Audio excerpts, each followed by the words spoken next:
Nashukuru kwa uwepo wenu. Kwa majina naitwa George Job, wengi mnanifahamu kwa tasnia nyingine, lakini mbele yenu nipo kama mwenyekiti wa kama mwenyekiti wa Wape Tabasamu Foundation, taasisi isiyokuwa ya kiserikali na inaundwa pamoja na vijana ambao tunafanya nao kazi katika tasnia nyingine ya mpira wa miguu, na wengi wenu Wape Tabasamu sio kitu kigeni. Ni sasa hivi kipo almost mwaka wa 5 tayari, na tunaenda kwenye msimu wa 5 wa hichi kitu. Tumekuwa tunafanya hiki kitu season after season kuanzia 2022. Sasa hivi tuko 2026, tunaenda kufanya season ya 5, lakini tulijaribu kuset standard ya kile kitu ambacho tunakifanya. Lengo letu kubwa la kuanzisha Wape Tabasamu ilikuwa ni kutengeneza image nyingine ya wachezaji kwa jamii, wasionekane tu kama wachezaji, lakini wanafanya nini kwa jamii. Ndio lengo kubwa la kuanzishwa kwa Wape Tabasamu. Initially tulikuwa tunataka kugusa jamii na kuweka mabadiliko ambayo ni positive kwa jamii. Kwa hiyo tumekuwa tunafanya hivyo kwa muda mrefu na tunaenda kwenye msimu mwingine tena.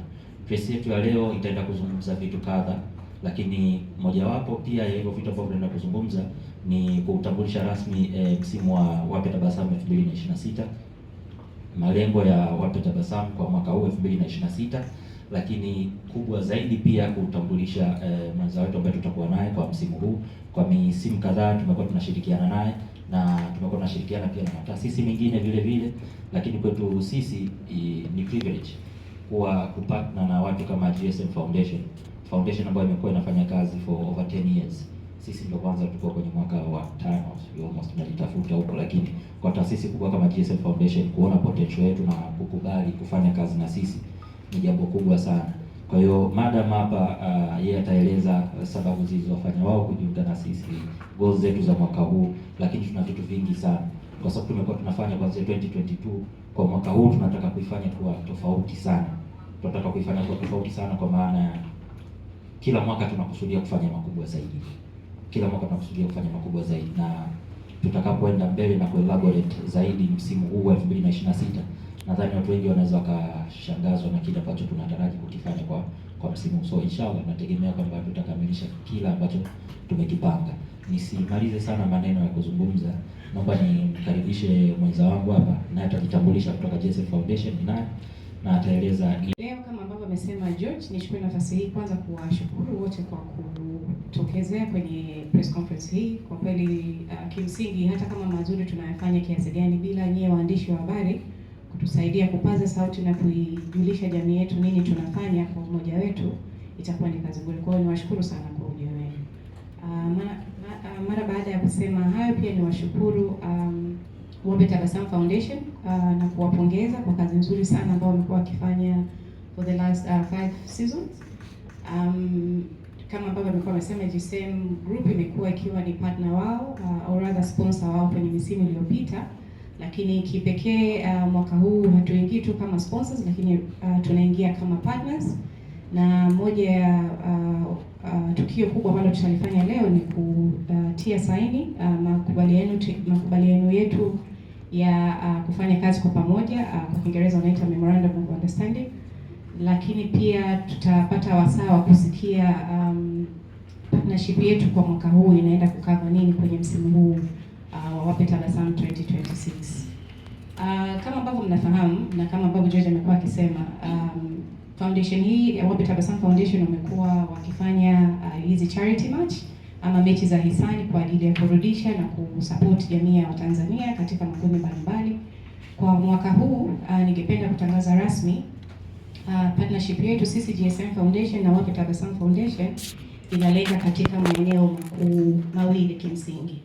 Eneo la kwanza ni kusapoti sekta ya elimu, na mahususi, najua sekta ya elimu ni pana sana, ina mahitaji mengi sana, lakini sisi kwa partnership yetu ya mwaka huu tutajikita zaidi katika kusupport sekta ya elimu kupitia usafi wa mazingira, kwa maana ya kujenga vyoo vya mashuleni ambavyo vina facilitate mahitaji ya wanafunzi maalum, ama kwa namna nyingine tunaita watoto wenye ulemavu.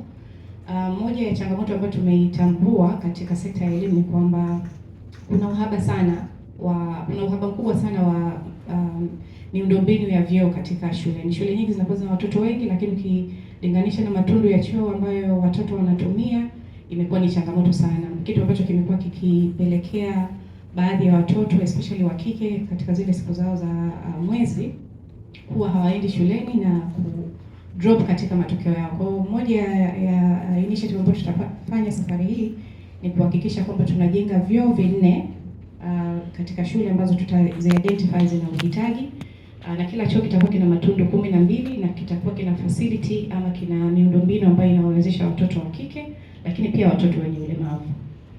Lakini katika sekta hiyo ya elimu pia tunatarajia kutoa madawati 200. Takwimu zinaonyesha sasa hivi katika shule nyingi za serikali watoto wengi dawati moja wanakaa watoto kati ya 4 na zaidi. Kwa ili tuwapate nafasi nzuri ya kujifunza, wawe comfortable mashuleni, tutatoa takriban madawati 200 katika shule ambazo zina uhitaji. Lakini pia tutatoa vifaa vya kujifunzia kwa maana ya mabegi, madaftari na vitu vingine kadhaa kwa watoto zaidi ya 1500. Sasa hiyo ni kwa upande wa education ama sekta ya elimu. Lakini eneo lingine ambalo tutaliangazia ni eneo la uwezeshaji wa kiuchumi kwa kundi la wanawake na hususan mamalishe. Tutaangalizia kwa namna gani kimsingi tutakuwa tuna support initiative ya matumizi ya nishati safi ya kupikia kwa kundi la mamalishe zaidi ya 200. Nadhani wengi wenu mnafahamu kwamba nishati safi imekuwa ni moja ya ajenda ya serikali yetu chini ya Mheshimiwa Dr. Samia Suluhu Hassan. Amekuwa akipambania sana kuhakikisha kwamba tunatunza mazingira, na moja ya kufanya hivyo ni kupitia matumizi ya nishati safi. Kwa hiyo na sisi tunaunga mkono jitihada za serikali kwa kuhakikisha kwamba tutatoa majiko pamoja na mitungi ya gesi kwa lengo la kuwatoa mamalishe kwenye matumizi ya nishati chafu kwenda kwenye nishati safi. Kwa hiyo tutawapatia mamalishe 200 hayo majiko pamoja na mitungi ya gesi, lakini pamoja na hayo tutawaongezea mitaji ya biashara ili kuhakikisha kwamba biashara zao zinakuwa na wanaweza kujikimu kiuchumi. Ukitoa hapo kuna element nyingine ambayo tutaizungumzia ambayo kimsingi ni wote tunafahamu kwamba mwaka 2027 sisi tutakuwa ni wenyeji wa AFCON. Sasa kwa sababu hilo ni eneo la kimichezo na mimi sio mtaalamu, nitamwachia mwenzangu George atakayezungumzia zaidi, lakini kuna mambo mazuri ambayo tumeandaa kwa ajili ya kupromote AFCON 2027, sisi Tanzania tukiwa kama one of the hosts ama wenyeji wa AFCON wa tournament hiyo ya AFCON. Lakini pamoja na hayo, labda nichukue nafasi hii pia kuzungumza pamoja na kutoa wito. The only way tutaweza kufanya haya yote ni kwa kuchangisha fedha. Kuna fedha ambazo tuko nazo za kuanzia za kutuwezesha kukusanya fedha, lakini kimsingi vitu vyote hivyo ambavyo nimevitaja vinahitaji fedha, rasilimali fedha ambazo nyingine tutatoa sisi GSM Foundation kupitia GSM Group of Companies, lakini nyingine tutahitaji kuchangisha kutoka kwa wadau mbalimbali ikiwemo serikali lakini pia na sekta binafsi. Kwa hiyo wadau wote pamoja na wadau mbalimbali wa maendeleo ama kwa Kiingereza tunaita development partners. Kwa hiyo kwa umoja wetu tutakuwa na strategies mbalimbali ama mikakati mbalimbali ya kukusanya fedha ama kuchangisha fedha kutoka kwa jamii na hususan hayo makundi ambayo nimeyataja ili kutuwezesha kufanya hizo initiatives mbalimbali ambazo zinalenga kusaidia jamii yetu ya Tanzania. Na namna ambavyo tutafanya hivyo, tutawa-approach ama tutawafuata wadau mbalimbali kwa namna tofauti tofauti. Kwa hiyo nichukue nafasi hii kutoa wito kwa wadau wa serikali kwa maana ya wizara mbalimbali, lakini serikali kuu pia, lakini taasisi mbalimbali za serikali. Lakini pamoja na hayo pia nitoe nafasi hii kutoa wito kwa makampuni binafsi ama sekta binafsi. Jamani, tutawafuata, tutazungumza na nyinyi, tutawaelezea malengo yetu ya umoja wetu na namna ambayo tunataka turudishe kwenye jamii yetu ya Tanzania na hopefully mtatuunga mkono. Kwa hiyo baada ya kusema hayo nirudishe microphone kwanza kwa George, alafu kama kutakuwa kuna maswali ama ufafanuzi zaidi nitaendelea kutoa. Asante sana. Na alhamdulillah na mwaka huu nadhani utashiriki pia na sisi. Sasa wote tunafahamu kwamba 2027 Tanzania tutakuwa ni miongoni mwa host wa AFCON. Na kwa mantiki hiyo, hii ni field yetu sisi kama watu wa mpira kuhakikisha kwamba tunatumia field yetu ya mpira wa miguu kuitangaza Tanzania katika nyanja mbalimbali. Na wakati nazungumza awali kueleza kwamba mwaka huu tunapanga kufanya kitu cha tofauti, ni pamoja na hiyo. Mimi nadhani wote nyie ni mashahidi. Tumejaribu kuset standard ya Wape Tabasamu, kwa maana ile mechi yenyewe tumejaribu kuset standard ambayo tayari tumeweza kuimaintain for several years. Kwa hii miaka minne iliyopita tumejaribu kumaintain hiyo status. It's a charity match, lakini wanaoshiriki na sisi kwa maana ya wachezaji wanaweza kuwa mashuhuda kwa namna ya mapokezi wanayoyapata, treatment wanayoipata. Max anaweza kuwa shuhuda na wengine ambao wameweza kushiriki. Sasa mwaka huu tunataka twende a step further. Na hiyo step further ambayo tunataka kwenda, tunataka tulete mchezaji wa kigeni. Nikisema wa kigeni, mwenye jina kubwa Afrika, ambaye atakuja kuitoa Wape Tabasamu charity match kwenye level moja kwenda kwenye level nyingine, lakini pia tuitumie hiyo platform kama host wa AFCON, na yeye pia kusaidia kufanya Wape Tabasamu kwanza kuvuka mipaka ya Tanzania, lakini pia watu kuelewa kwamba tuna AFCON ambayo itaandaliwa hapa Tanzania. Kwa tunataka tutumie hiyo fursa kumleta mchezaji mkubwa Afrika ambaye atakuja kushiriki na sisi hapa. Siwezi kuliweka bayana jina kwa sababu tuna short list ya majina ambao tuko kwenye communication. Bado sijaweza kuconfirm ni yupi kati yao, lakini top list player ambaye nataka tumlete hapa na asimame kama Simba ambaye anaweza akafika kwenye infrastructure zinazoandaliwa na Tanzania kwa ajili ya kuhost michuano ya AFCON, kutembelea vivutio vyetu kadhaa. Kwa hiyo tunategemea tupate ushirikiano kutoka kwenye Wizara ya Sanaa na Michezo, Tamaduni na Maliasili huko pamoja na Tourism Board, kwa sababu tunataka kuleta jina kubwa litakaloleta influence na impact sio tu Tanzania lakini worldwide. Kwa hiyo ndo moja kati ya kitu ambacho tuna plan kukifanya Wape Tabasamu safari kwenye upande wa sports. Upande wa nini tunataka kufanya nje ya mchezo wenyewe na mambo mengine, madam hapa ameeleza vizuri sana. Kwa hiyo every year tunakuwa na initiative tofauti. Kwa mwaka huu tarajieni kitu kama hicho kutokea, na tumedhamiria kwa roho moja kabisa kuhakikisha kwamba tunatoka kwenye hii standard ambayo tumeiset for the past 4 years. Tunataka twende sehemu nyingine. Nikisema nyingine namaanisha we need to go to another level ya kufanya kwamba Wape Tabasamu sasa sio tu Tanzania, waves zake zisikike nje ya Tanzania. It's a charity match ambayo mimi binafsi naichukulia a very serious event, na ndio maana kwa ujumla tuna invest akili, muda na mambo mengine kuhakikisha kwamba tunakata kiu ya watu wa michezo, lakini pia tunafanya kitu ambacho kinapendeza jamii, na tunategemea tupate mwitikio mkubwa zaidi na zaidi. Kwa hiyo tutakapokuwa tumepata jina rasmi tutawaambia, lakini what I can guarantee ni kwamba ni jina kubwa, kwa sababu the shortlist ambayo tuko nayo ni shortlist ya majina makubwa. Tayari tumeshakuwa in touch, kwa tegemeni muda wote tunaweza tukipata confirmation tutawafahamisha wote mpate kujua na kwamba nani tutakuwa tunamtarajia. Of course kuna changamoto kidogo ambayo tulikuwa tunapata, watu wengine ambao tulikuwa tunakusudia. Kuna World Cup tunafahamu mwaka huu, kwa kuna baadhi tumeshindwa kuwapata kutokana na World Cup, lakini wale ambao watakuwa available tuna a very cream short list ya majina ya watu ambao tunataka kuleta. Kwa hiyo apart from that niwatangazie rasmi kwamba mechi yetu ya mchezo wa Wape Tabasamu kwa msimu huu tunataraji ifanyike tarehe 11 ya mwezi wa 7, kwa sababu hiyo ndio ratiba yetu, kalenda yetu ya msimu wa mpira wa miguu inaisha tarehe 4 ya mwezi wa 7. Tarehe 30 itakuwa ligi inaisha, tarehe 4 kutakuwa na finali ya FA, then the following weekend ya tarehe 11 mwezi wa 7 rasmi tunategemea kwamba tuwe na huo mchezo, unless kama kutakuwa kuna mabadiliko mengine ya kalenda. Tulishakuwa na tarehe za awali, lakini mabadiliko tumeona hapa yametokea, lakini sasa hivi tunashuku kwamba yatakuwa ni mabadiliko ya mwisho, na ndio maana tunaweza kutoka mbele na kutaja tarehe rasmi ambayo tunataraji kufanya mchezo wa Wape Tabasamu tarehe 11 ya mwezi wa 7. Inshallah tunategemea kuwa na mchezo wa Wape Tabasamu. Niwahakikishie kwamba tutaendelea kuwa na mchezo bora kama ambavyo tumekuwa nayo kwa miaka yote. Kwa tunajaribu kucommunicate pia na A-list players ambao wako hapa kwenye Premier League kuhakikisha wanashiriki na sisi kwenye huo mchezo. Kwetu sisi sio tu mchezo, ile jambo la kijamii ambalo tunatarajia au tunakusudia liguse jamii in a negative way.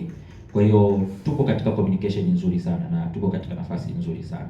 Otherwise nitatoa nafasi kidogo kwa wahusika wakuu na kutoa salamu zao kabla hajakaribisha maswali kutoka kwenye upande wenu. Nadhani nitaanza na Kibwana atampatia. nimejiandaa vizuri kupata matokeo. Nimejua mbinu za timu pinzani walikuwa wanazitumia ili kusudi kunifunga. So mimi kama mimi sasa hivi nimejiandaa vizuri na imani nitapata matokeo makubwa kwa kupitia wachezaji wangu na kiwepo Maxi, na pia najua nini cha kufanya msimu huu. So mimi ninachoomba tu mashabiki wa timu Kibwana wajitokeze kwa wingi hiyo siku ya mchezo ili kusudi waje kufurahia mchezo. Asante sana. Nipo na Maxi hapa atazungumza tumejipangaje msimu huu kupata matokeo.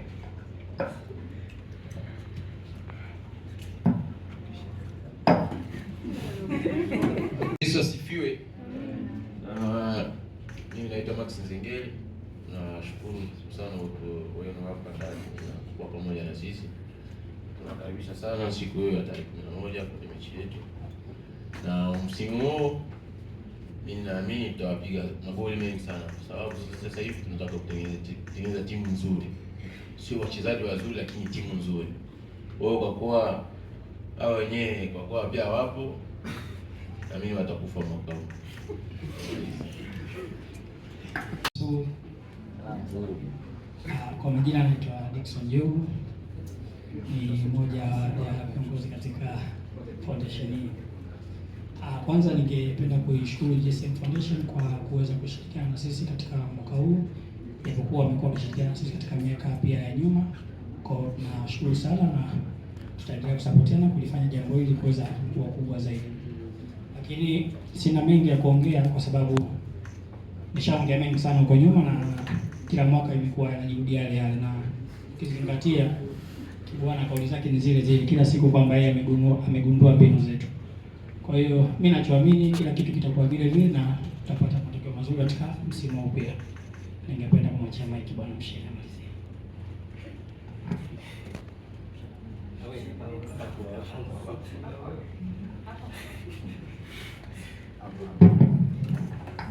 Habari za asubuhi. Nikiwa na kapteni hapa Dickson Jobu, tumejiandaa vizuri kuelekea msimu huu hapa Tabasamu kati ya mechi yetu na Kibwana. Kama mnavyo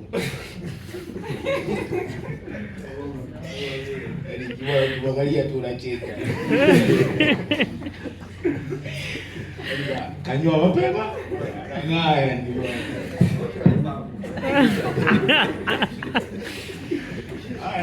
Lakini kama kawaida yetu sisi waga tuongei sana, tunamwonyesha vitendo Kibwana kwenye mechi, tunamfunga kila siku, yeye anajipanga kila siku. Kwa hiyo Mungu awabariki.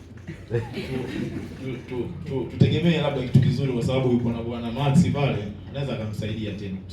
Asanteni.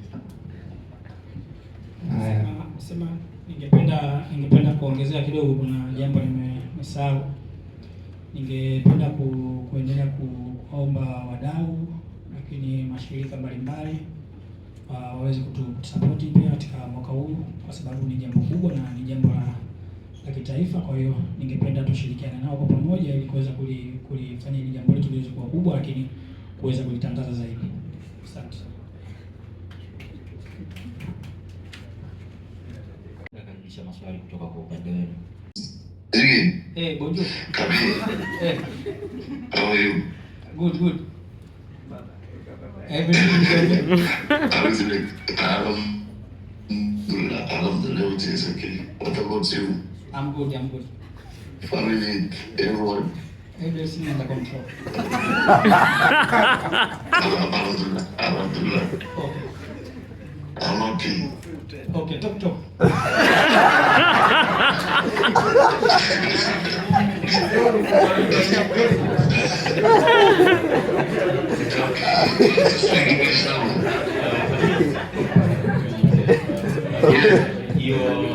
We are live on press conference. Now you can talk to the media. The media is listening to you. We are here launching the official date of the match, the event that will be on 11th of July. So you can confirm your presence on the match in front of the press, the media that is listening to you right now. Live. Assalamualaikum everyone. Waalaikumsalam. I'm here at this game. How are you? always confirm my presence to this event. But I'm always team Kiwana, so I have to, I'm coming to win Dixon team. So they must be ready. Okay, thank you very much, Aziz. We are very happy to receive your confirmation and have a good time. Okay? Yeah, cool. Thank you. Kwa hiyo huyo ni Stefan Aziz akiconfirm uwepo wake kwenye siku ya mchezo na ameweka wazi ata participate kwa timu Kibwana. Sasa